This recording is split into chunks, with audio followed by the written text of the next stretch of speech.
Hi, and welcome to my channel. Today, I want to share a story of the importance of giving, especially to your own family. I want to tell you a story about my mother and how a family member of ours decided to put her on a very strict budget so that her money would last as long as she would.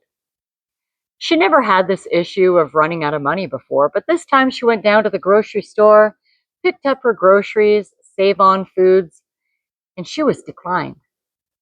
Yep, my mom was declined. She was completely embarrassed.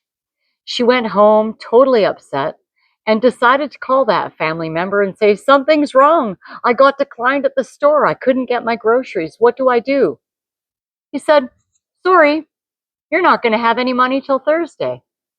And she said, "But listen, I don't have any money. I need to buy groceries." He said, "Sorry, you won't have any money till Thursday." So she hung up the phone and called me. I was always the person she called, but I was happy to receive that call. But that day, my mom was crying on the end of that phone. She didn't really ever call me up too often, crying on the other end of the phone, but she was completely devastated, especially by what my family member told her. "You're not going to have any money till Thursday." Oh, terrific. "You hang on, Mom. Give me a couple minutes and I'll call you right back. Everything's going to be fine. You'll see." So I called my best friend, Howie. "Hi, Hal. It's Bob. I need some help." You see, I was living in Ontario and my mom was in Vancouver, British Columbia. There's not much you can do on your own from Ontario, especially when we didn't have e-transfers and things back then. So you know what? My friend Howe said, "Hi, Bob. What do you need?" And I said, "This is what happened. And my family member told her she won't have any money till Thursday." And he said, "That's okay, Bob. I got your back." He goes, "I'll bring your mom some money so she has her groceries." And I said, "Oh, thank you so much, Hal. I love you so much. It's wonderful." And away he went. He left from work, drove all the way across town to North Vancouver, and brought my mom $200 and the biggest hug of her life. That's right. He brought a huge hug and $200. He said, "Hi, Ramona.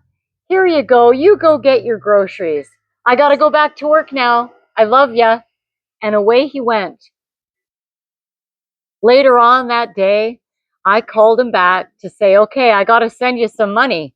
And he said, "No, you don't." I said, "Yes, I do." I said, "Look, I can put it in the mail or I can have it delivered to you from Van City." And he said, "Oh, no, no. I got your back, Bob. I want to take care of your mom. That would be my pleasure." Wow. These are friends. Your family member aren't really the people that you can call your friends, but these friends, you can call them family. So I think the lesson in this is time to start giving. We don't need more Scrooges in the world. We don't need any more greed and every man for himself. We need people to stand up and be love. You be love to those people in your life. You be love to those strangers that come across your path.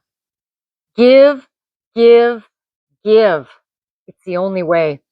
Because from everyone that gives, there's someone that gets to receive.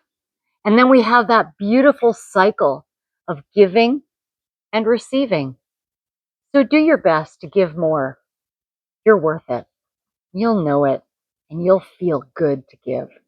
I guarantee it.